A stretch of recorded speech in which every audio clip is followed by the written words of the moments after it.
बोलो श्री कृष्ण कन्हैया लाल की, सतगुरु महाराज की, श्री प्राणनाथ प्यारे की, महारानी बाईजुराज की, तीनों पुरी धाम की, समस्त सुंदर साथ की। आनंद कंदम प्रभुदेव चंद्रम ब्रजेश रूपेण पुरापि जातं प्रवेश्य प्राप्तं प्रिय प्राणनाथं परेश पूर्णं सततं नमामि। ब्रह्म प्रिया जागरणाय जातः सर्वस्वपाता भवसिन्धुत्राता विज्ञानदाता निज धर्मधाता दिनैकबन्धो शरणं प्रपद्ये दिनैकबन्धो शरणं प्रपद्ये। बोलो श्री प्राणनाथ प्यारे की प्रणाम।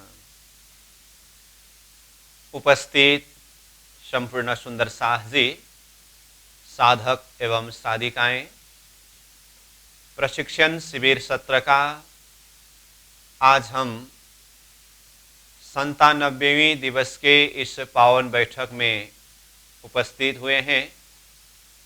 सर्वप्रथम आप सभी को सप्रेम प्रणाम एवं स्वागत करते हुए आज के विषय वस्तु कक्षा सत्र को हम आगे बढ़ाने जा रहे हैं। हमारा विषय चल रहा है ब्रह्म सृष्टि की पद्धति। तो विराट प्रसंग को पूरा करके इसी विराट विषय के साथ में संबंधित विषय ब्रह्म सृष्टि की पद्धति, निजानंद संप्रदाय की पद्धति, ये विषय को हमने कल से प्रारंभ किया। तो कल अब तक जितने भी विषय के ऊपर हमने चर्चा किया उसका सारांश रूप का चर्चा करते हुए ये ब्रह्म सृष्टि की पद्धति विषय के अंदर प्रवेश करने के लिए कुछ भूमिकात्मक प्रसंग और उसके साथ में ये पद्धति का जो पहला चौपाई का पहला चरण सतगुरु ब्रह्मानंद है। तो इस विषय का हमने अध्ययन किया है, चिंतन किया है। जैसे कि महामती प्राणीनाथ जी धर्म प्रचार करते हुए हरिद्वार के भूमि में पहुंचे। वहां उपस्थित भिन्न भिन्न धर्म संप्रदाय के आचार्यों ने प्राणनाथ जी को सांप्रदायिक परिचय मांगने लगे। तो प्राणनाथ जी ने पहले उन सब को अपने अपने परिचय देने के लिए कहा। सबने अपने अपने सिद्धांत, अपनी अपनी मान्यता के विषय में कहा। तो सब किसी ने इसी संसार के अंदर की ही बात की। तो प्राणनाथ जी ने सबको पूछा कि ये जगत तो नाशवंत बताया है वेद शास्त्र ने, तो उस समय में जीव का अखंड मुक्ति का स्थान कहाँ है। तो प्राणनाथ जी के इस प्रश्न का जवाब किसी ने भी नहीं दे सका। तो फिर सभी ने प्राणनाथ जी को कहा, आप अपने सिद्धांत का परिचय दीजिए, अपने संप्रदाय का परिचय दीजिए, किस शास्त्र में किस तरह से आपके इस सिद्धांत के विषय में कहा है। तो प्राणनाथ जी ने फिर सबके समक्ष में अपनी पद्धति, अपने सिद्धांत इस विषय में परिचय दिया, जिसे ब्रह्म सृष्टि की पद्धति अथवा निजानंद संप्रदाय का पद्धति कहते हैं। तो निजानंद संप्रदाय इस विषय में भी हमने कल भी सारांश रूप में चर्चा किया। और इसको ब्रह्म सृष्टि की पद्धति क्यों कहा, इस विषय में भी हमने चर्चा किया। और ये 8 चौपाई के माध्यम से प्राणीनाथ जी ने अपने सिद्धांत का परिचय दिया है। उसमें से पहला चौपाई सतगुरु ब्रह्मानंद है, सूत्र है अक्षर रूप, शिखा सदा तिन से परे, चैतन चिद जो अनूप। ये पहला चौपाई का पहला चरण सतगुरु ब्रह्मानंद है। इसका अर्थ हमने कल कुछ सारांश रूप में चिंतन किया। जैसे कि हमारे सतगुरु ब्रह्मानंद स्वरूप है, प्राणनाथ जी ने इस तरह से परिचय दिया। तो ब्रह्मानंद मतलब ब्रह्म के आनंद, परब्रह्म परमात्मा अक्षरातीत धाम धनी श्री राज जी महाराज, अक्षरातीत श्री कृष्ण जी, उनके आनंद स्वरूपा श्यामा जी महारानी। श्यामा जी महारानी ही इस धरती में निजानंदाचार्य सतगुरु श्री देवचंद्र जी महाराज स्वरूप में पधारे, जो हमारे सतगुरु स्वरूप है। तो ब्रह्मानंद स्वरूप, ब्रह्म के आनंद स्वरूप श्यामा जी सतगुरु स्वरूप ही हमारे सतगुरु है। इसके साथ में वास्तव में सतगुरु किसे कहते हैं, इस विषय के ऊपर भी हमने कुछ चर्चा किया। गुरुओं के बाजार में सतगुरु की प्राप्ति करना ये बहुत ही बड़ी बात है। सतगुरु को प्राप्त करना इतना आसान चीज नहीं है। महामती प्राणनाथ जी एक परमात्मा प्राप्ति के मार्ग में अथवा परमात्मा के खोजी मार्ग में निकले हुए साधक पुरुष को संबोधन करते हुए कहते हैं कि हे साधक, आपको परमात्मा प्राप्ति करनी है तो पहले सतगुरु को प्राप्त करना होगा। जब तक सतगुरु न मिले तब तक परमात्मा प्राप्त नहीं कर सकते, क्योंकि सतगुरु स्वरूप ही परमात्मा का पहचान बता सकते हैं। इसलिए पहले सतगुरु का खोजी करो। जैसे ही खोजी करते करते सतगुरु मिलेंगे तो सतगुरु स्वरूप ही परमात्मा का पहचान कराएंगे। तो कीर्तन वाणी में कहा, खोज बड़ी संसार रे तुम खोजो साधु, खोज बड़ी संसार खोजत खोजत सतगुरु पाइये, सतगुरु संग करता। यहां खोज बड़ी संसार रे तुम खोजो साधु कह करके यह साधु शब्द जो है ना, ये साधक के लिए कहा है। स्वात्मा पहचान और परमात्मा पहचान के मार्ग में, साधना मार्ग में जो कोई भी चले उसे साधु कहा। तो हे साधक जन, खोजी करो। खोजते खोजते जब सतगुरु की प्राप्ति होगी ना, खोजत खोजत सतगुरु पाइए, सतगुरु संग करता, करतार यानी कि परमात्मा। तो सतगुरु के साथ में अथवा सतगुरु ही वो परमात्मा का पहचान कराने वाले होते हैं। श्रीमद् भागवत गीता में भगवान श्री कृष्ण जी ने वो परमात्मा को जानने के लिए क्या कहा कि कहा, तद्विद्धि प्रणिपातेन परिप्रश्नेन सेवय उपदिच्छन्ति ते ज्ञानम ज्ञानिनस् तत्त्वदर्शिनः। तो यहां जो सतगुरु शब्द के आधार पर हम जो चर्चा कर रहे हैं, वही सतगुरु स्वरूप को संकेत करके श्री कृष्ण जी ने कहा, ज्ञानिनस् तत्त्वदर्शिनः।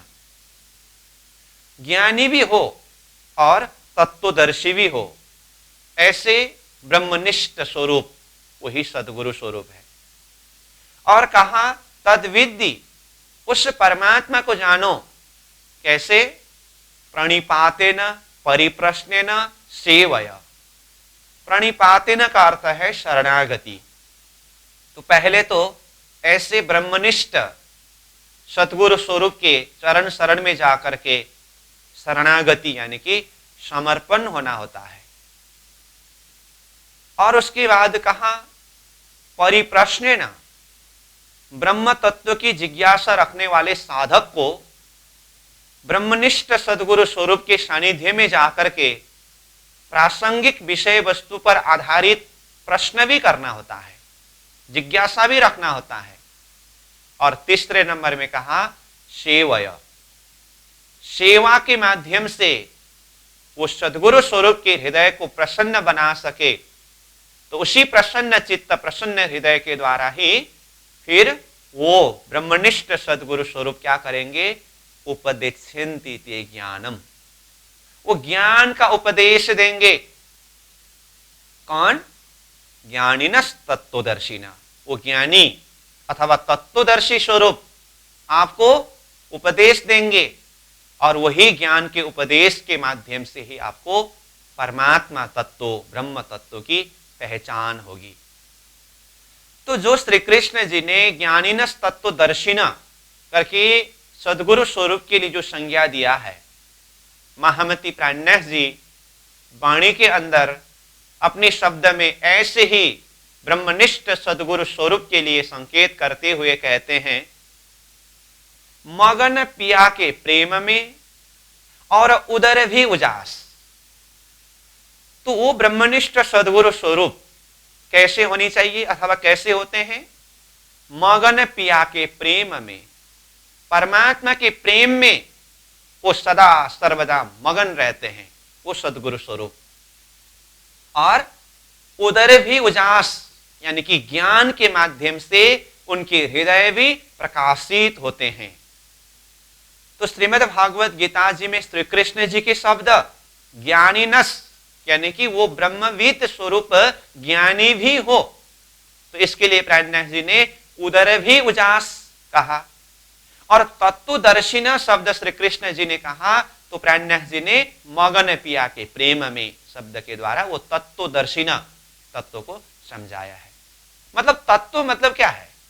परमात्मा तत्व को दर्शन किया हुआ अथवा परमात्मा के वो प्रेम को अनुभव किया हुआ, और उसी प्रेम के द्वारा परमात्मा में ही मगन, जैसे महामती प्राणनाथ जी ने कहा, जिसके हृदय में परमात्मा का प्रेम ओत प्रोत हुआ हो और ज्ञान के द्वारा भी जिसका हृदय प्रकाशित हुआ हो, ऐसे स्वरूप कैसे होते हैं? मद चढ़ियो महमत भई, देखो ये मस्ताई, धाम श्याम श्यामा जी साथ जी, नख सीख रहो भराए। देखिए, तो वो प्रेम के मद में और ज्ञान के मद में ऐसे मगन रहते हैं। कहां? उनके हृदय अंतस्करण में, रग रग में धाम श्याम श्यामा जी साथ जी। धाम मतलब 25 पक्ष परम धाम। श्याम मतलब अक्षरातीत पूर्ण ब्रह्म परमात्मा श्रीराज जी।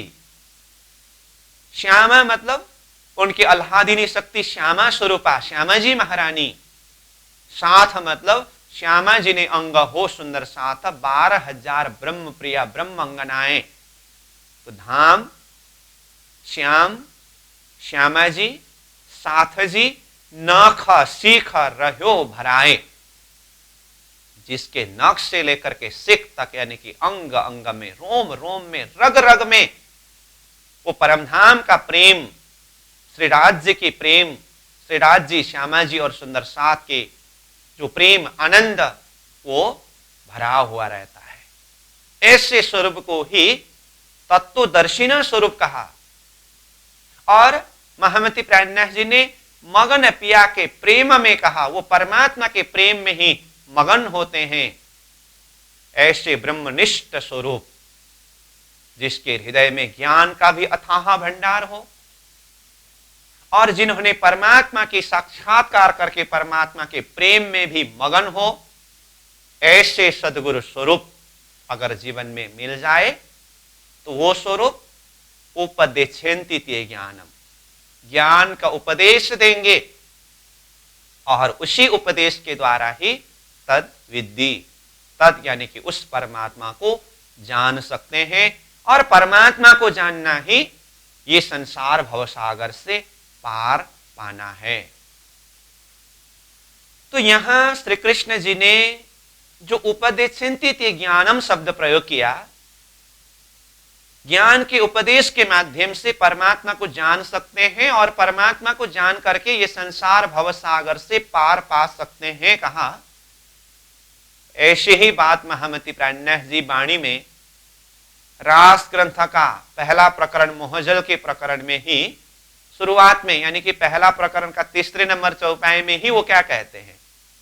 कृपा करोचो अमजतनी, शिखा मन देवोचो अति घनी, अहेनिस लेवोचो अमारी सार, तो मोहजल उतरसो पार।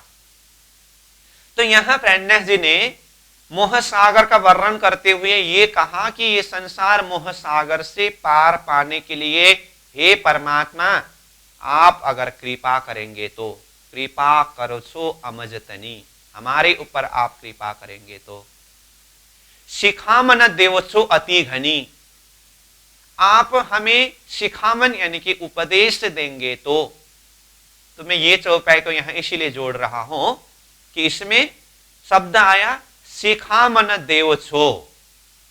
शिखामन यानी कि उपदेश।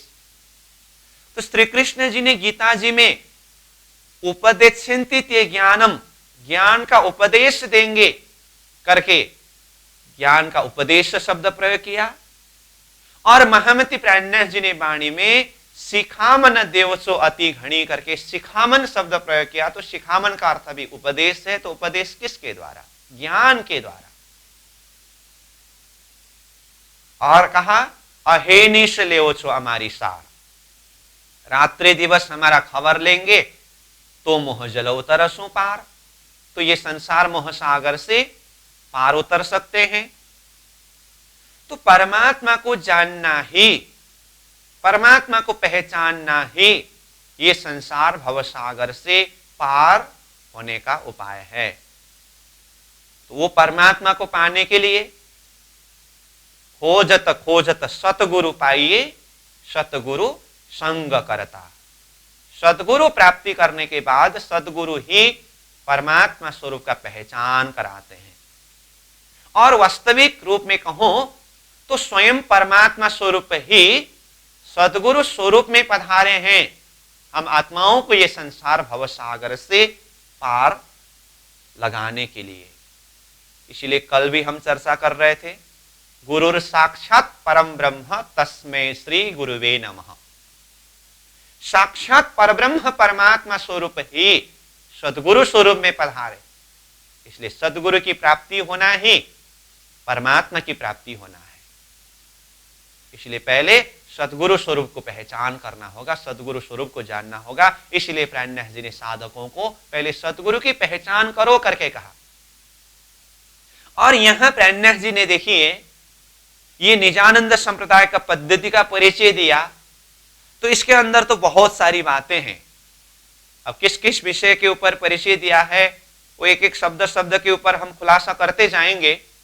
लेकिन सबसे पहला नंबर ही सदगुरु का परिचय दिया ना, तो ये भी तो कुछ विशेष बात है।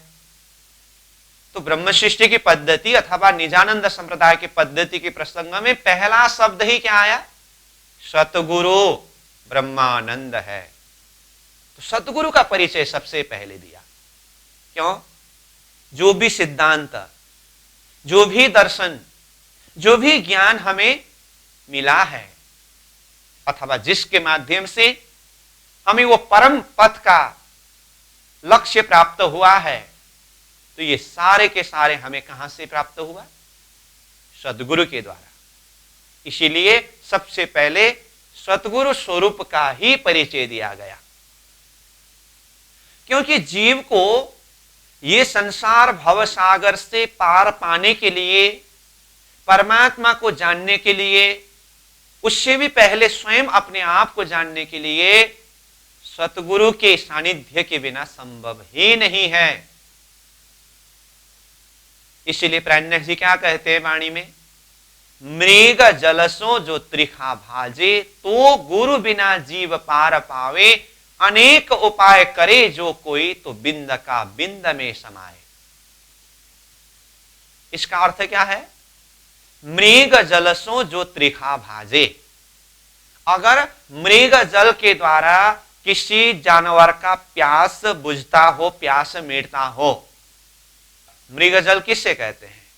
मृग जल मतलब मरुभूमि में कोई प्यासे जानवर जिसको पानी पीने के लिए पानी का तलाश करता है, तो उस समय में वो प्यासे जानवर वो मरुभूमि में जो बालों में सूर्य का जो किरण उसका चमक रिफ्लेक्शन होता है, प्रतिबिंबित होता है, तो उसको वही जल जैसा लगता है।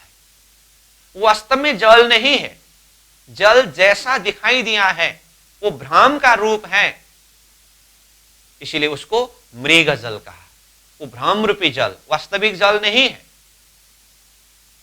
तो कहते हैं अगर उस भ्रम रूपी जल, मृग जल से किसी जानवर का प्यास बुझता हो, मृग जलसों जो त्रिखा भाजे, तो गुरु बिना जीव पार पावे। अगर मृग जल से किसी जीव का प्यास मिटता हो तो गुरु के बिना जीव संसार से पार पा सकते हैं। कहने का अर्थ क्या है? क्या मृग जल के द्वारा किसी जानवर का प्यास बुझना, प्यास मिटना संभव है? ये कदापि संभव नहीं है। इसी तरह से ये संसार भव सागर से पार पाने के लिए सद्गुरु स्वरूप के बिना, उनके ज्ञान के प्रकाश के द्वारा हृदय को प्रकाशित किए बिना, आत्मा को जागृत किए बिना, आत्मा ये संसार भव सागर से कदापि पार नहीं हो सकते। इसलिए तो पहले ही जो चौपाई हमने जोड़ दिया, शिखामन देवोत्सो अतिहनि। आप अगर हमें उपदेश देंगे, अहेनिश लेवोत्सो, हमारी सा रात्रि दिवस हमारा खबर लेंगे, तो मोहजल उतरसो पार, तब ये संसार मोह सागर से पार उतर सकते हैं। तो हमें शिखामन देने वाले कौन है? उपदेश देने वाले कौन है? परमात्मा स्वरूप तो सीधा उपदेश नहीं दे सकते। तो हमें उपदेश देने के लिए, ज्ञान चर्चा सुनाने के लिए परमात्मा स्वरूप ही सतगुरु स्वरूप में पधारे हैं। श्रीमद् भागवत के महात्म्य का प्रसंग में आत्मादेव ब्राह्मण को गोकर्ण जी ने समझाया हुआ प्रसंग में भी आता है ना, धर्मम भजस्व सततम त्यज लोक धर्मान सेवस्य साधु पुरुषान जहि काम तृष्णाम अन्यस्य दोष गुण चिंतनमाशु मुक्ता सेवा कथा रसमहो नितरम पिवत्वम। तो ये श्लोक का अब एक एक शब्द का भाव, एक एक शब्द का अर्थ तो अपनी जगह में है। ये श्लोक को यहां पर जोड़ने का मेरा मुख्य उद्देश्य है कि यहां शब्द आया कथा रसमहो नितरम पिवत्वम। कथा रसामृत का नित्य प्रति पान करो। तो हमें कथा रसामृत का नित्य प्रति पान कराने वाले स्वरूप कौन है? वही सदगुरु स्वरूप है। महामती प्राणनाथ जी ने कहा, ते माटे तमे सुनजो साथ एक कहो अनुपम बात चर्चा सुनजो दिनने रात आपन ने त्रुठा श्री प्राणनाथ। तो यहां भी शब्द क्या आया? चर्चा सुनजो दिनने रात। दिन रात चर्चा को श्रवण करो। तो हमें चर्चा श्रवण कराने वाले स्वरूप कौन है? वही सदगुरु स्वरूप है। तो चाहे शिखामन शब्द के द्वारा कहा हो, चाहे कथा रसामृत शब्द के माध्यम से कहा हो, चाहे ज्ञानामृतम भोजनम करके ज्ञान अमृत शब्द के द्वारा कहा हो, ये सब शब्द सदगुरु स्वरूप हमें ज्ञान चर्चा को श्रवण कराएंगे और ये संसार भवसागर से जागृत करा करके वो परम पथ का मार्ग निर्देशन करेंगे और हमें वो परम पथ यानी कि परमात्मा तत्व का पहचान कराएंगे अथवा प्राप्ति कराएंगे। इसीलिए जीव को परमात्मा प्राप्ति के लिए सर्वप्रथम सतगुरु स्वरूप की पहचान करनी होती है। जो चौपाई में बोल रहा था, मृग जलसो जो त्रिखा भाजे तो गुरु बिना जीव पार पावे। बाकी आगे इसी चौपाई में क्या कहते हैं? अनेक उपाय करे जो कोई तो बिंद का बिंद में समाए। सदगुरु की पहचान और सदगुरु की सानिध्य के बिना, सदगुरु के ज्ञान के द्वारा हृदय को प्रकाशित किए बिना अनेकों उपाय करो, बिंद का बिंद में समाये। बिंद यानी कि ये संसार भवसागर में ही समाये रहोगे, यहां से पार नहीं पा सकते। तो इसलिए सर्वप्रथम सदगुरु स्वरूप का परिचय दिया गया। इसका अर्थ हमें पहले सदगुरु स्वरूप का पहचान करना होता है। सदगुरु स्वरूप ही हमें ये संसार भवसागर से पार लगाने वाले हैं। तो ऐसे सदगुरु स्वरूप हमारे कौन है? ब्रह्मानंद, स्वयं ब्रह्म के आनंद स्वरूप श्यामा जी महारानी सदगुरु स्वरूप में पधारे। तो ये सदगुरु स्वरूप की पहचान है। तो इस विषय में कल भी हमने कुछ चर्चा किया, तो आज भी इसी सतगुरु ब्रह्मानंद है शब्द के ऊपर कुछ चर्चा किया। अब हम आगे बढ़ते हैं। सदगुरु स्वरूप का परिचय देने के पश्चात आगे इसी चौपाई के दूसरे चरण में कहते हैं सूत्र है अक्षर रूप। हमारा सूत्र कौन है? अक्षर रूप है, अथवा अक्षर ब्रह्म को हम सूत्र रूप में मानते हैं। और आगे के चरण को भी देखें तो कहा सीखा सदा तीन से परे चेतन चिद जो अनूप। एक एक शब्द शब्द बहुत ही महत्वपूर्ण है। हम जहां तक एक एक शब्द शब्द के ऊपर कुछ चिंतन करने का, कुछ खुलासा करने का प्रयास करेंगे। तो यहां सीखा शब्द आया और सूत्र शब्द आया। तो पहले कहा सूत्र है अक्षर रूप। अक्षर रूप यानी कि अक्षर ब्रह्म। तो बैराट के माध्यम से हमने विशेष करके तीन पुरुष के विषय में अच्छी तरह से समझा है। तीन पुरुष कौन कौन है? क्षर, अक्षर और उत्तम पुरुष। तो ये क्षर, अक्षर और उत्तम पुरुष में से यहां नाम किसका आया? अक्षर पुरुष। अक्षर यानी कि अक्षर ब्रह्म। तो अक्षर ब्रह्म को किस रूप में माना? सूत्र रूप में माना। तो अक्षर ब्रह्म सूत्र किस अर्थ में? अब साधारण हिसाब से भी अगर सूत्र शब्द को देखें तो देखिए ना, सूत्र शब्द को कैसे जगह में प्रयोग करते हैं। कुछ रहस्यमय घटना घटा हो और ये कैसे हुआ, किस तरह से हुआ, उसके विषय में खोजी करते समय कहीं से भी कुछ शुद्धि न हुआ हो तो शब्द क्या प्रयोग करते हैं? कुछ सूत्र ही नहीं मिल रहा है। अथवा कहीं से कुछ जानकारी मिली हो तो उस समय में शब्द क्या प्रयोग करते हैं? विशेष सूत्र के द्वारा ये पता चला है। तो देखिए, तो सूत्र शब्द जो होने में बिल्कुल ही सूक्ष्म रूप में होते हैं सूत्र, परंतु वही बहुत बड़ा कार्य को करते हैं। तो अक्षर ब्रह्म को सूत्र रूप में माना। इसका कारण क्या है? तो इसके लिए थोड़ा सा हम बैराट के प्रसंग में ही क्षर, अक्षर और अक्षरातीत अथवा उत्तम पुरुष, तीन पुरुष के संबंध प्रसंग के ऊपर जोड़ें। अक्षरातीत परब्रह्म परमात्मा अथवा अक्षरातीत धाम से अगर हमें खेल के विषय में चिंतन करना हो तो सीधा खेल का स्वरूप क्षर पुरुष को जान नहीं सकते हैं। अक्षरातीत परम धाम से क्षर सृष्टि के विषय में बात करनी हो तो भी बीच में अक्षर ब्रह्म है। अक्षर के प्रसंग के बिना हम क्षर ब्रह्मांड के विषय में बात कर ही नहीं सकते हैं। अक्षरातीत के दृष्टिकोण से देखें तो भी। ठीक उल्टा, अभी हम ये संसार भवसागर में यानी कि क्षर ब्रह्मांड के अंदर हैं, तो यहां से हमें अक्षरातीत पूर्ण ब्रह्म परमात्मा को जानना है और वहां तक पहुंचना है। तो अक्षरातीत को जानने के लिए भी बीच में सूत्र रूप अक्षर ब्रह्म ही है। तो ये सूत्र के रूप में बीच में अक्षर ब्रह्म है।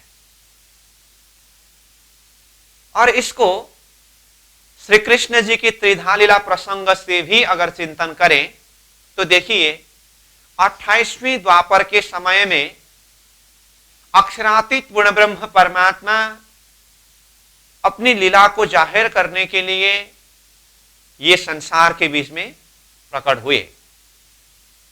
तो उससे पहले हर द्वापर की तरह भगवान विष्णु के चतुर्भुजी अवतार, मथुरा के कारागृह में पहले चतुर्भुजी स्वरूप का प्रकट हुआ। अब ये चतुर्भुजी के अंदर विष्णु शक्ति है, विष्णु शक्ति के अंदर सीधा अक्षरातीत की शक्ति प्रवेश नहीं हो सके। तो यहां पर भी देखिए तो बीच में कौन सी शक्ति है? अक्षर शक्ति है। इसीलिए कहा ना, सो सुरत धनी को ले आवेश। अक्षर की जो सुरता है, अक्षर की जो वृत्ति है, जिसने अक्षरातीत के आवेश को साथ में लेकर के श्री कृष्ण जी के अंदर प्रवेश हुए और जो बालक स्वरूप नंद घर कियो प्रवेश। देखिए तो यहां विष्णु शक्ति और अक्षरातीत शक्ति के बीच में गौलकी यानी कि अक्षर शक्ति है। तो ये भी एक सूत्र रूप में हम चिंतन कर सकते हैं, जान सकते हैं। और अक्षरातीत पूर्ण ब्रह्म परमात्मा के धाम, नाम, स्वरूप, लीला को जानना है, पहचान करना है, परंतु उसके लिए संकेत किस तरह से किया शास्त्र ने भी? अक्षरात परत पर, यह शब्द प्रयोग किया।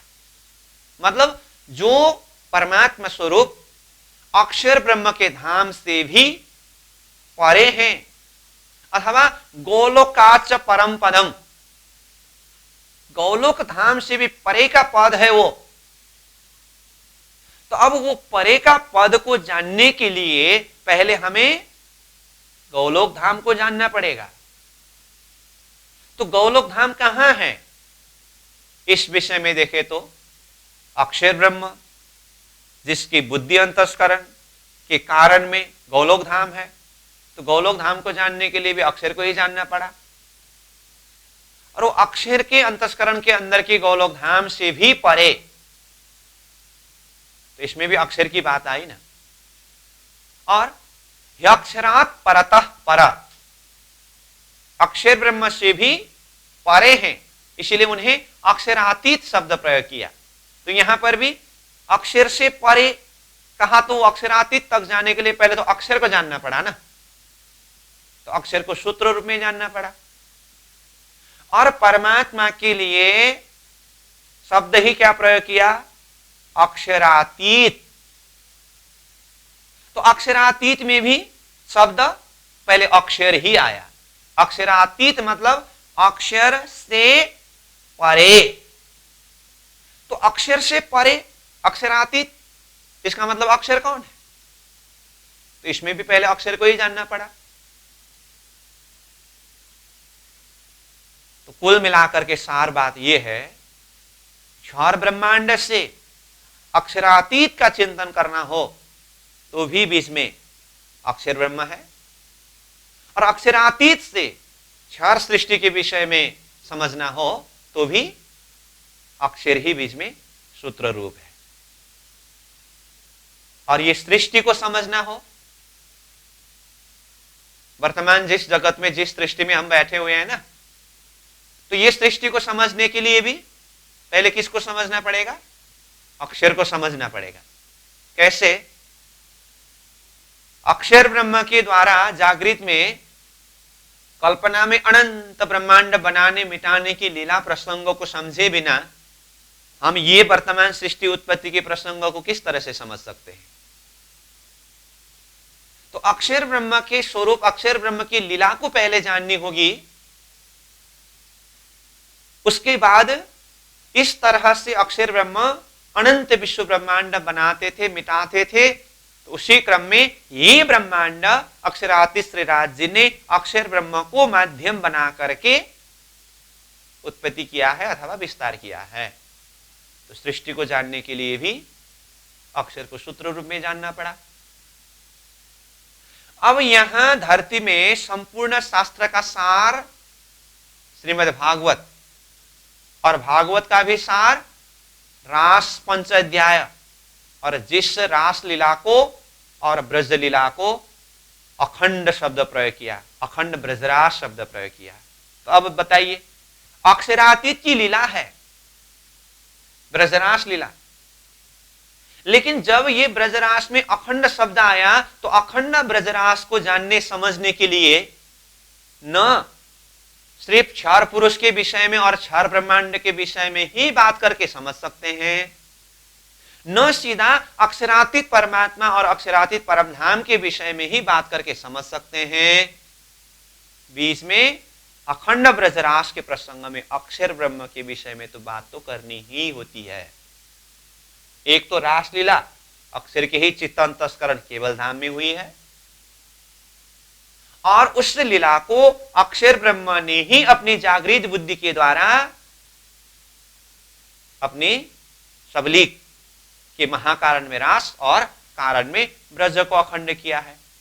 तो अखंड ब्रजरास को जानने समझने के लिए अक्षर प्रसंग की तो बात करनी ही होती है। इस अर्थ में भी अक्षर सूत्र रूप है। और इतना ही नहीं, निजानंदाचार्य सतगुरु श्री देवचंद्र जी महाराज ने 40 वर्ष की उम्र तक निरंतर साधना करके तारतम को इस धरती में प्रकट किया। तो सदगुरु देवचंद्र जी महाराज के अंदर की शक्ति जो पंच दैवत के प्रसंग में वैसे पहले भी हमने सारांश रूप में चर्चा किया है। तो पंच दैवत में कौन कौन है? तारतम के हिसाब से श्यामा जी की शक्ति, 12,000 सखियों में सुंदरबाई सखी,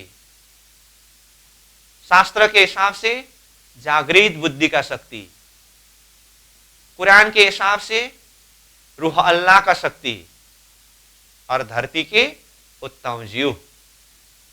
तो ये 5 शक्ति है। साधारण दृष्टिकोण से वितक प्रसंगों को चिंतन करने से तो बात इतनी ही होती है कि देवचंद्र जी ने अपने जीवन के 40 वर्ष की उम्र तक ब्रह्म तत्व की खोज किया, परंतु अंदर की शक्ति को अच्छी तरह से चिंतन करके देखें तो ये 40 वर्ष की उम्र तक खोज करने वाले, मेहनत करने वाले, परिश्रम करने वाले देवचंद्र जी के अंदर की पंच शक्ति में से कौन सी शक्ति है? जागृत बुद्धि का शक्ति है। जिस जागृत बुद्धि ने वो रसरास लीला के माध्यम से वो अखंड प्रेम का आस्वादन किया है, वही अनुभव होने के कारण देवचंद्र जी के अंदर वो जागृत बुद्धि का शक्ति बैठ करके वही रस को दर्शन करना, अनुभव करना चाहती है। तो ऐसे रसरास के रसपान किए हुए जागृत बुद्धि का शक्ति यहां आकर के कोई प्रतिमा में यानी कि मूर्ति में ही परमात्मा है करके कहते समय, कोई मेरे से मंत्र ले लो, शिष्य बनो और मुझे गुरु मानो, वहीं से परमात्मा तत्व प्राप्ति होगी करके कहते समय, और कोई विभिन्न प्रकार की चमत्कार, विभिन्न प्रकार के आडंबर दिखाते समय वो जागृत बुद्धि का शक्ति उसी को स्वीकार करके शांति से बैठ सकते हैं? नहीं। इसलिए 4 साल तक पच्छ देश में भिन्न भिन्न धर्म, संप्रदाय, मत, मतांतर के भिन्न भिन्न साधु, संत, सन्यासी लोगों के पास में जाकर के ब्रह्म तत्व के विषय में उन्होंने जिज्ञासा को प्रकट किया, परंतु कहीं पर भी उनको अंतर हृदय से संतुष्टि नहीं मिली। ये अशांति किसको हो रहा है? अंदर जागृत बुद्धि को। जब भोजनगर में पहुंच करके गुरु हरिदास जी के सानिध्य में रहे और गुरु हरिदास जी ने श्रीमद् भागवत के माध्यम से कृष्ण लीला की प्रसंग को कुछ कथा चर्चा के माध्यम से समझाने लगे, और भोजनगर में ही रह करके साधना करते करते श्री कृष्ण जी के ब्रज का स्वरूप का दर्शन हुआ, तो थोड़ा कुछ मैं जिस तत्व को खोजी कर रहा हूं कहीं इधर ही कुछ है करके कुछ अंदर से शांति का महसूस हुआ। और भोजनगर से आगे बढ़ते समय देवचंद्र जी के अंदर का प्यास ही क्या था? कृष्ण भक्ति, कृष्ण तत्व की गहराई में मुझे पहुंचना है। इसलिए वो जैसे जामनगर पहुंचे, 14 वर्ष तक श्रीमद् भागवत का उन्होंने अध्ययन किया, चिंतन किया, और श्रीमद् भागवत के प्रसंग में भी उनको विशेष करके रास लीला की जो प्रसंग है ना, उसके अंदर डूबने की प्यास है। ये सारे प्रसंग वैसे वित्त का प्रसंग है, परंतु सार रूप में मैं यहां इसीलिए जोड़ रहा हूं कि अक्षर ब्रह्म सूत्र रूप में हम किस तरह से समझें। तो उसके लिए मैंने कहा जागृत बुद्धि के प्रसंगों को लेकर के मैं यहां बात कर रहा हूं। और वो जागृत बुद्धि ने वो रास का रसपान किया है, इसलिए उनको यहां पर कहीं पर भी संतुष्टि नहीं मिल रही है। 14 वर्ष तक शास्त्र का अध्ययन किया, खोजी किया। कृष्ण लीला के विषय में जब चर्चा होती है तो उनको कुछ अंदर से हाँ यही कहीं ये आनंद है, फिर भी पूरी तरह से खुलासा नहीं हो पा रहा है। और बाकी प्रसंग तो अंदर से और प्यास बढ़ाने वाले हैं। यही जागृत बुद्धि की खोजी, प्यास और तड़प, इसी के चलते अंततो गत्वा अक्षरातीत पूर्ण ब्रह्म परमात्मा स्वयं को साक्षात प्रकट होकर के दर्शन दे करके देवचंद्र जी को तारतम बीज मंत्र प्रदान करना पड़ा। और तारतम बीज मंत्र प्रदान करके हद बेहद अक्षर अक्षरातीत सारे स्थान और सारी लीलाओं के विषय में चिंतन कराया। जब तारतमीय दृष्टि से कृष्ण लीला के ऊपर चिंतन करने लगे और उसका भी मूल परम धाम की लीला चिंतन करने लगे, तब जाकर के अंदर बैठा हुआ वो जागृत बुद्धि का शक्ति है ना, उनको शांति मिली। तो देखिए, तो 40 वर्ष तक जो जागृत बुद्धि इतना मेहनत करके खोजी कर रहे थे, तो जैसे ही 40 वर्ष की उम्र में परमात्मा स्वरूप ने दर्शन दिया और देवचंद्र जी को कहा तुम्हारे अंदर आकार में आके बैठे हम, तो परमात्मा स्वरूप देवचंद्र जी के हृदय के अंदर आकर के विराजमान हुए। तो हृदय के अंदर मतलब अंदर तो 5 शक्ति है, 5 शक्ति में से कौन से शक्ति के अंदर विराजमान हुए? श्यामा जी शक्ति के अंदर। और अब सदगुरु महाराज के द्वारा ये तारतम चर्चा के माध्यम से जाहिर होने लगी। तो अब वो जागृत बुद्धि को क्या हुआ? जो जागृत बुद्धि अंदर से वो आनंद में डूबना चाहते थे, कौन सी आनंद में? जिस आनंद का पहले ही उन्होंने दर्शन किया है, रास का आनंद, रास का सुख। यही खोजी करते करते 40 वर्ष तक नहीं मिल रहा था, तो वो बिल्कुल अशांत होकर के खोज कर रहे थे। जब 40 वर्ष की उम्र में परमात्मा ने दर्शन देकर के वो स्वरूप स्वयं देवचंद्र जी के अंदर मतलब श्यामा जी के हृदय के अंदर विराजमान हो गए, तो अब श्यामा जी के जुबान से ये तारतम के रस के माध्यम से चर्चा करने लगे। तो सदगुरु की चर्चा की विषय वस्तु क्या रही? ब्रजरास लीला को बड़ा दिखावत बोझ, ब्रजरास लीला की महत्व को समझाने लगे। वर्णन करे श्रीराज को सुंदर रूप अनूप, श्रीराज जी के सुंदर रूप, अनुपम रूप का वर्णन करने लगे। तब जागृत बुद्धि वहीं अंदर बैठ करके आनंद में मगन है। हाँ, मैं यही आनंद में डूबने के लिए, इसी आनंद को प्राप्त करने के लिए इतना मेहनत कर रहा था। उसके बाद आगे देखिए, पूरा 34 वर्ष तक सदगुरु महाराज ने ये तारतम के माध्यम से जागरणी लीला को आगे बढ़ाए। जागृत बुद्धि का शक्ति अंदर बैठ करके बिल्कुल शांत से प्रेम में डूब करके मगन होकर के वो तारतम के रस के माध्यम से ब्रजरास की प्रेम, परमधाम का प्रेम, वो आनंद आस्वादन कर रहे हैं।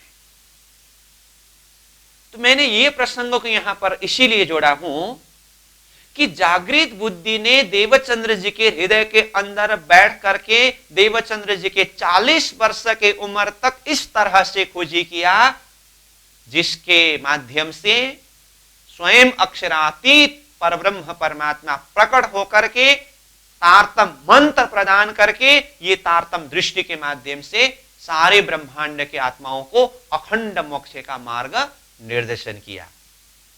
तो ये सारा कार्य करने का श्रेय किसको जाता है? देवचंद्र जी के अंदर बैठे हुए जागृत बुद्धि शक्ति को।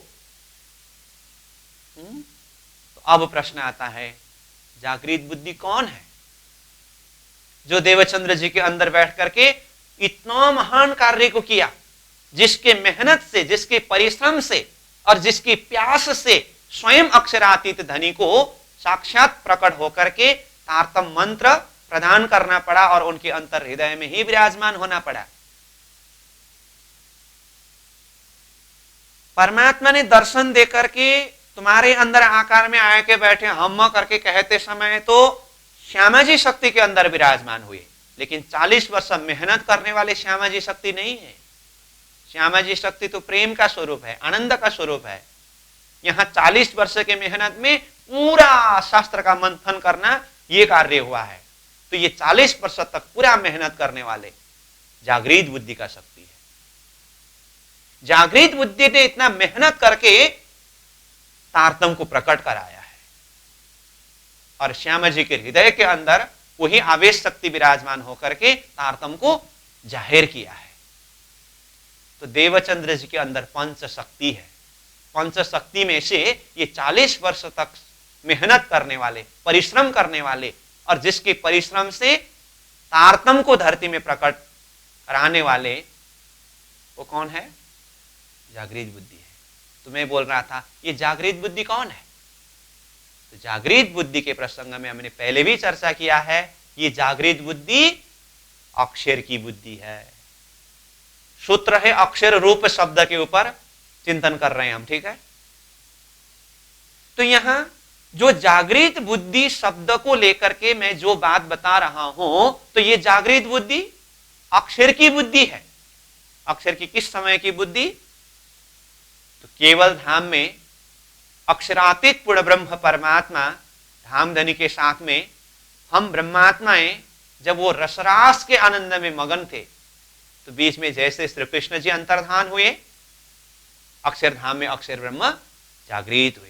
जो श्री कृष्ण जी की त्रिधा लीला प्रसंग में हमने ये चर्चा किया है और यही प्रसंग आगे प्रकटवाणी के प्रसंग में भी आने वाला है। रास में श्री कृष्ण जी अंतर्धान होते समय अक्षर की जो बुद्धि जागृत हुई और जिस बुद्धि ने रास और ब्रज को अखंड किया, यही जागृत बुद्धि है। और जिस जागृत बुद्धि ने 4660 वर्ष का समय तक वो प्रेम और रस में मगन होकर के उसके गहराई में और डूबने के लिए धनी जी का ध्यान करके 4660 वर्ष के बाद में विक्रम संवत 1638 में मारवाड़ देश के उमरकोट में श्री देवचंद्र जी के अंदर प्रवेश होकर के ये जागृत बुद्धि धरती में प्रकट हुआ है। जिसके लिए प्राणनाथ जी वाणी में क्या कहते हैं? धनी जी ध्यान तुम्हारे रे, बैठे बुद्ध जी वर्ष सहस्त्र 4, 660 बिता समय दुनिया को भयो आचार। मतलब 4660 वर्ष का समय व्यतीत होते समय ये जागृत बुद्धि, बैठे बुद्ध जी शब्द प्रयोग किया ना, धनी जी ध्यान तुम्हारे, आपका ध्यान करके ये बुद्धि यानी कि जागृत बुद्धि बैठे हुए हैं और 4660 वर्ष का समय व्यतीत होने के पश्चात ये जागृत बुद्धि का शक्ति दुनि को भयो आचार, दुनिया के बीच में आचार्य स्वरूप में, आचार्य के रूप में प्रकट हुए। तो निजानंदाचार्य सतगुरु श्री देवचंद्र जी महाराज, जिनके अंदर ये जागृत बुद्धि का शक्ति है, तो इसका अर्थ ये जागृत बुद्धि अक्षर की बुद्धि है। तो यही अक्षर की बुद्धि, जागृत बुद्धि ने मेहनत करके उनके ही सूत्र के माध्यम से ही तारतम मंत्र को धरती में प्रकट किया ना। तो इसका अर्थ क्या हुआ? ये तारतम दर्शन को धरती में प्रकट करने के लिए, प्रकट करना, जाहिर करना, ये तो अक्षरातीत के आवेश शक्ति ने किया, लेकिन सूत्र रूप में कौन रहे? अक्षर की जागृत बुद्धि। तो अक्षर की जागृत बुद्धि कहना ही अक्षर ही है ना। इस अर्थ में भी हम चिंतन कर सकते हैं कि सूत्र है अक्षर रूप, ये अक्षर ब्रह्म सूत्र रूप में है। मैं अलग अलग प्रसंग से चिंतन करने का एक सूत्र बता रहा हूं। जैसे कहा, क्षर ब्रह्मांड से सीधा हम अक्षरातीत को नहीं जान सकते हैं, बीच में अक्षर सूत्र है। अक्षरातीत से सीधा क्षर ब्रह्मांड में नहीं उतर सकते हैं अथवा नहीं जान सकते हैं, बीच में सूत्र रूप अक्षर है। श्री कृष्ण जी की लीला प्रसंग में भी कहा, विष्णु शक्ति से सीधा अक्षरातीत शक्ति का प्रसंग नहीं है, उसमें बीच में अक्षर का शक्ति है। और ये तारतम दर्शन के ऊपर चिंतन करते समय भी ये तारतम दर्शन को धरती में प्रकट कराने का सूत्र अक्षर ब्रह्म है, सूत्र है अक्षर रूप। और एक प्रसंग जोड़ देता हूं, जो प्रसंग हमने पहले ही चर्चा कर चुके हैं, लेकिन मैं खाली यहां प्रसंग को जोड़ दे रहा हूं ताकि अक्षर ब्रह्म किस अर्थ में सूत्र रूप है। जैसे हमने पहले पंचवासना के संदर्भ में चर्चा करते समय क्या कहा, एक उदाहरण के माध्यम से बताया है ना। एक बंद कमरा, बिल्कुल ही अंधेरा है, उसके अंदर एक हीरा का चमक जैसा कुछ रोशनी, कुछ प्रकाश दिखाई दिया। ये प्रसंग हमने पहले ही चर्चा किया है, फिर भी मैं दोहरा रहा हूं। क्यों? अक्षर किस अर्थ में सूत्र है, इसको थोड़ा चिंतन करने के लिए। तो हीरा का चमक जैसा दिखाई दिया, उठाने के लिए गया तो हाथ के ऊपर आया, फिर यहां उठाने आया तो ये ऊपर गया। करते करते दृष्टि कहां पहुंची? ऊपर छत में। तो क्या हुआ था वास्तव में?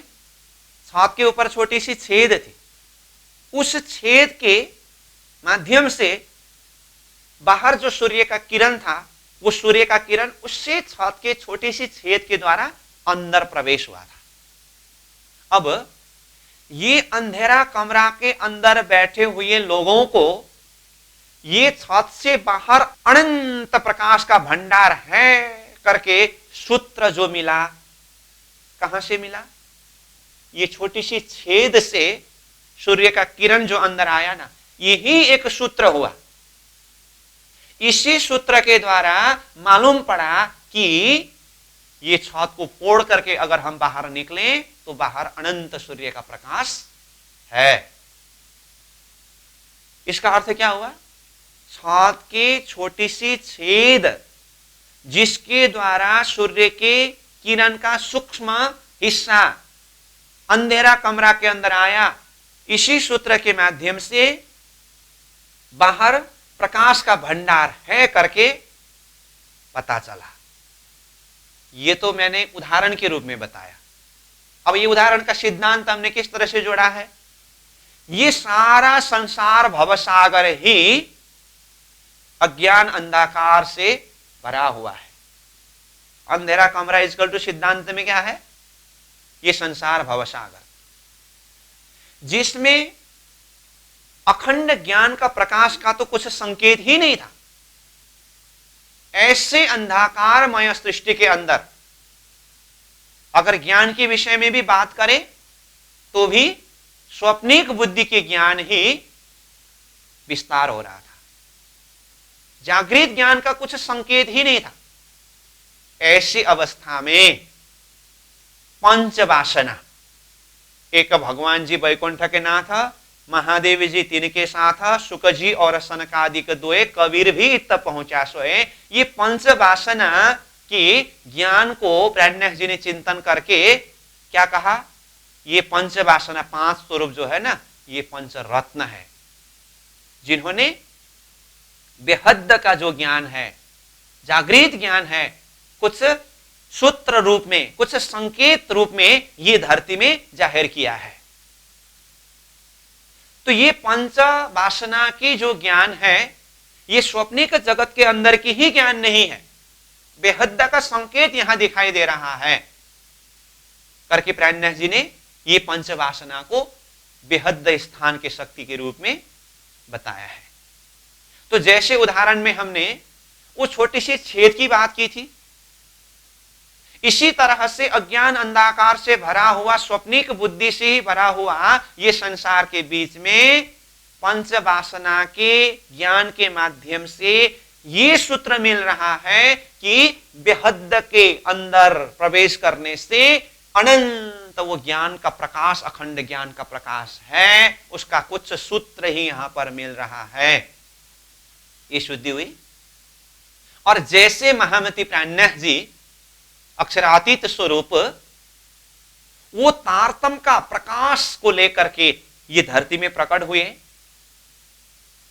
और सभी आत्माओं को वो अखंड प्रकाश के विषय में समझाने के लिए पहले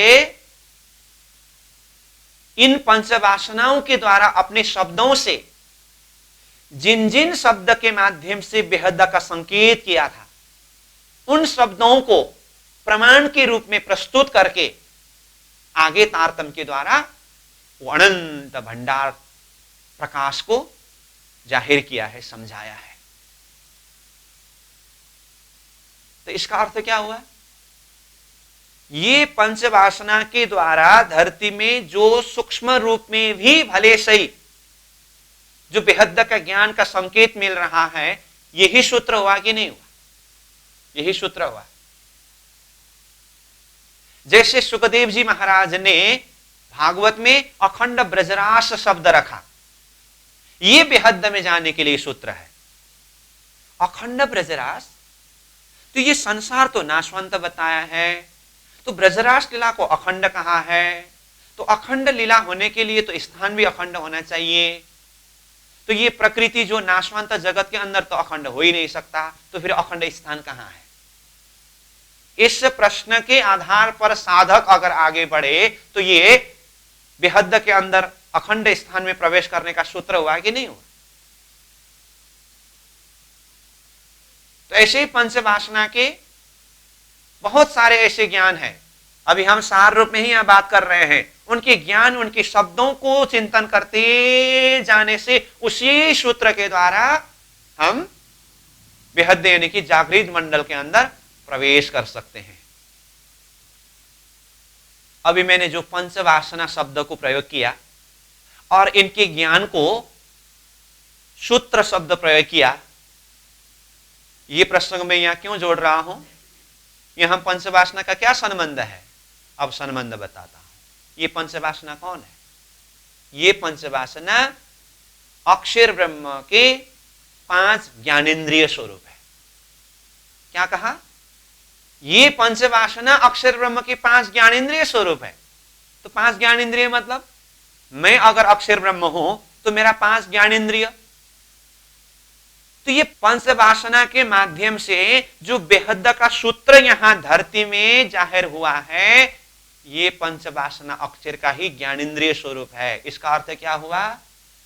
ये पंचवासना ही सूत्र मतलब अक्षर ब्रह्म ही सूत्र हुए कि नहीं हुए? तो हद के जीव को वो अक्षरातीत के अखंड प्रकाश, परमधाम की प्रकाश को दर्शन करने के लिए अथवा चिंतन करने के लिए अथवा तारतम की अनंत प्रकाश को चिंतन करने के लिए, दर्शन करने के लिए सूत्र रूप में अक्षर की ही बुद्धि पंचवासना के द्वारा जाहिर किया हुआ ज्ञान है, मतलब अक्षर ही सूत्र है। तो इस अर्थ में भी सूत्र है अक्षर रूप। तो ऐसे बहुत सारे दृष्टिकोण हैं जिसके माध्यम से हम अक्षर ब्रह्म को सूत्र रूप से जान सकते हैं, चिंतन कर सकते हैं। अब ये तो हुआ मैंने सूत्र शब्द को ही लेकर के अक्षर किस अर्थ में सूत्र है इसके लिए कुछ प्रसंगों को जोड़ करके बताया। अब अगले चरण के साथ में संबंध को जोड़ करके अगर देखें तो आगे शब्द आया है सीखा सदा तिनसे परे। सूत्र शब्द को प्रयोग किया और आगे शिखा शब्द को प्रयोग किया और शिखा के लिए क्या कहा? ये शिखा जो है सदा तीन से परे है। तो तीन से परे मतलब सूत्र से परे शिखा। तो अब यहां सूत्र से भी परे सीखा करके जिस तरह से बताया है, इसका आशय क्या है? सूत्र रूप में अक्षर ब्रह्म को कहा, तो वो अक्षर रूपी सूत्र से भी परे का सीखा है अक्षरातीत। समझ में आई बात? तो पहले तो हमें यह जानना होगा कि सूत्र रूप अक्षर है, और वो अक्षर को सूत्र रूप में मानने के बाद उस अक्षर रूपी सूत्र से भी परे जिसके लिए शिखा शब्द प्रयोग किया, तो अक्षर से परे कौन है? अक्षरातीत। तो यहां जो शिखा शब्द प्रयोग किया, शिखा किसके लिए? अक्षरातीत के लिए। तो सूत्र अक्षर और शिखा अक्षरातीत, जो सूत्र से परे हैं अथवा अक्षर से परे हैं। तो अक्षर से परे अक्षरातीत, इस विषय में भी हमने विराट के माध्यम से काफी चर्चा किया है। तो यहां सूत्र और शिखा शब्द आया है, तो सूत्र और शिखा शब्द का संबंध को अगर देखें तो जैसे ये सूत्र और शिखा शब्द का प्रयोग कहां पर होता है? जैसे जनेऊ लगाते हैं ना, जनेऊ में सूत्र होता है और शिखा होता है। जैसे जनेऊ का वो लंबा सा जो धागा होता है ना, वो सूत्र है, और उसमें वो गांठ बनाया हुआ रहता है, और उसके ऊपर जो छोटा सा, गांठ के ऊपर का जो छोटा सा भाग है उसको शिखा कहते हैं। वो लंबी सी रस्सी सूत्र, और उसमें जो गांठ है, गांठ से आगे का जो भाग वो शिखा। और ये जनेऊ का जो सूत्र और शिखा में महत्व शिखा का है। अगर उसमें शिखा न हो तो फिर उस सूत्र का कोई अर्थ नहीं रहता है। कहने का अर्थ, वो शिखा का भाग अगर जनेऊ में न हो तो शिखा बिना का जनेऊ पहनना वो सिर्फ एक धागा को लटकाने की तरह ही होता है। शिखा का महत्व, तो सूत्र और शिखा में किसका महत्व दिखाई दिया? ये जनेऊ में भी शिखा का। इसीलिए ये उच्च दर्जा शिखा, ये महत्व जिस तरह से है, ये मैंने जनेऊ का सूत्र और शिखा के द्वारा समझने के लिए एक सूत्र बताया। इसी तरह से देखें हमारे ये सिर में, यहां पर भी शिखा और सूत्र दोनों है। जैसे ये सिर सूत्र रूप में है, तो यहां ऊपर ये चोटी का भाग है ना, ये शिखा रूप में है। तो ये सूत्र से ये चोटी का भाग शिखा परे यानी कि ऊपर हुआ ना। सूत्र है अक्षर रूप और शिखा सदा तीन से परे। अब वो शिखा से परे कुछ है? शिखा से परे कुछ नहीं है। जैसे ये शीर को सूत्र रूप में माना और ये चोटी के भाग को शिखा रूप में माना, तो ये शीर के भी सबसे उच्च भाग ये चोटी का भाग है। अब इससे ऊपर क्या है? कुछ है? कुछ नहीं है ना। ठीक इसी तरह सूत्र रूप अक्षर ब्रह्म से परे शिखा रूप अक्षरातीत है। अब वहां से परे कुछ नहीं, वो अंतिम बिंदु है। इसलिए विराट प्रसंग में हमने गर्भोदक समुद्र से एक एक लोकालोक का वर्णन करते हुए क्षर ब्रह्मांड पंचमी क्षर समष्टि तक का चिंतन किया। उसके बाद बेहद मंडल में अव्याकृत सबलिक केवल सत्स्वरूप, उससे परे अक्षर, अक्षर से भी परे अक्षरातीत स्वरूप का चिंतन किया। वो अक्षरातीत स्वरूप ही एको ब्रह्म, वो परमात्मा स्वरूप है, और वहां से आगे अब कुछ नहीं। जिस तरह से शिखा से आगे कुछ नहीं। तो उस अर्थ में यहां सूत्र है अक्षर रूप कह करके अक्षर ब्रह्म को सूत्र रूप में बताया, और अक्षर ब्रह्म रूपी सूत्र से भी परे शिखारूप अक्षरातीत, पहले कहा ना अक्षरात परत पर, अक्षर से भी परे हैं वो अक्षरातीत। इसीलिए सेवा पूजा के शब्द पूर्ण ब्रह्म, ब्रह्म से न्यारे, पूर्ण ब्रह्म परमात्मा अक्षरातीत, शिखारूप ब्रह्म से न्यारे, ब्रह्म अक्षर ब्रह्म जो सूत्र रूप से न्यारे हैं, अलग है, परे हैं। समझ में आई बात? सूत्र है अक्षर रूप, शिखा सदा तीन से परे, अक्षर रूपी सूत्र से भी परे वो शिखा रूप है, अक्षरातीत है। तो ये अक्षर से भी परे यानी कि अक्षर से भी ऊपर होने से उन्हें अक्षरातीत कहा। इसलिए अक्षर ब्रह्म नित्य प्रति अक्षरातीत का दर्शन करने जाते हैं, क्योंकि अक्षर का भी वो मालिक है, स्वामी है अक्षरातीत। ठीक। अब यहां सूत्र और शिखा के संदर्भ में शिखा सदा तीन से परे शब्द प्रयोग किया। इसको और दूसरे उदाहरण से अगर हमें समझना हो तो ये सूत्र रूप और शिखा रूप को कैसे समझें? फूल में सुगंध होता है ना, वो फूल का सुगंध शिखा रूप है, फूल का सुगंध जो है ना वो शिखा रूप है। अब फूल में सुगंध से परे क्या है? कुछ है? फूल को अगर हम सूत्र रूप में माने तो फूल में जो सुगंध है वो शिखा रूप में है, सूत्र से शिखा परे है, मतलब और रहस्यमय, और गहरी, और बारीकी। और जैसे हमने चार शरीर के प्रसंग में वर्णन किया है, महाकारण से भी परे निर्मल चेतन है ना, तो चार शरीर तो स्थूल सूक्ष्म कारण महाकारण, ये चार शरीर तो यत्र तत्र सर्वत्र वर्णन होता है, लेकिन उससे भी परे निर्मल चेतन है। तो ये निर्मल चेतन जैसा है शिखा रूप, जो चार शरीर से भी परे हैं। ऐसे ही चार अवस्था की बात है, जागृत, स्वप्न, सुषुप्ति, तुरीय, चार ही अवस्था है, परंतु उससे भी परे तुरीयातीत शब्द प्रयोग किया है। अब तुरीयातीत से परे कुछ नहीं है, वो तुरीयातीत जैसा है शिखा।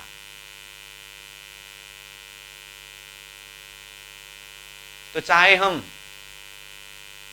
महाकारण से परे के निर्मल चेतन शब्द के द्वारा हो, चाहे तुरीय से भी परे तुरीयातीत जैसा कह करके हो, चाहे फूल में सुगंध की शोभा से हो, ऐसे मिश्री में मिठास, मिश्री जो सूत्र रूप हो तो उसमें मिठास जो है ना उसका गुण, ये शिखा रूप है, उससे परे है। परे मतलब उससे और सूक्ष्म, और बारीकी है। अगर फूल में सुगंध न हो तो फिर वो सुगंध बिना का फूल का क्या अर्थ है? समझ में आई बात? तो जैसे जनेऊ में शिखा की महत्व को बताया, ये शीर में ये चोटी का महत्व बताया, हा? फूल में सुगंध, तोरी में तेल, ये शिखा रूप है जो सूत्र रूप से परे हैं। तो इन सारे उदाहरण के माध्यम से हमें यह समझना होगा, अक्षर ब्रह्म सूत्र रूप में है तो अक्षर से भी परे, पूर्ण ब्रह्म, ब्रह्म से न्यारे है, अक्षरात परत पर, अक्षर से परे, वो अक्षरातीत, वो शिखा रूप है। और वो शिखा रूप अक्षरातीत जिसके लिए श्रीमद् भागवत गीता ने क्या कहा? वही बात, द्वाविमो पुरुषो लोके क्षर साक्षर एव च क्षरः सर्वाणि भूतानि कुटस्थाक्षर उच्यते उत्तम पुरुषस्त्वन्य परमात्मेति उदाहृतः। क्षर पुरुष का वर्णन किया, कुटस्थ अक्षर पुरुष का वर्णन किया, और कुटस्थ अक्षर ब्रह्म से भी परे उत्तम पुरुष के लिए क्या कहा? उत्तम पुरुषस्त्वन्य, उत्तम पुरुष तो दूसरा ही है जो अक्षर से भी परे है, कुटस्थ से भी परे है, परमात्मेति उदाहृतः, उसी को परमात्मा कहना था, वही परमात्मा है। तो उत्तम पुरुष परमात्मा ही शिखा रूप है जो सूत्र से परे है। तो यहां सूत्र शब्द के द्वारा अक्षर को बताया है। तो अक्षर किस अर्थ में सूत्र है, ये भी हमने कुछ प्रसंग के द्वारा चिंतन करने का एक प्रयास किया। ऐसे बहुत सारे चिंतन का प्रसंग होता है, वो अपने आप चिंतन करने पर भी अनुभव होता है। और शिखा सदा तीन से परे, तो तीन से मतलब वो सूत्र रूप अक्षर से भी परे का शिखा रूप, अक्षर से परे अक्षरातीत, ब्रह्म से परे पूर्ण ब्रह्म। तो ये है। और उनकी गुण विशेषता, उनकी संज्ञा कैसे हैं? चैतन्य चिद जो अनूप, वो चैतन्य स्वरूप है, चिदघन स्वरूप है, अनुपम स्वरूप है। ठीक। तो ये चेतन चिद अनूप, उनकी जो गुण विशेषता है, इसके ऊपर हम कल चर्चा करेंगे। आज का समय पूरा हुआ।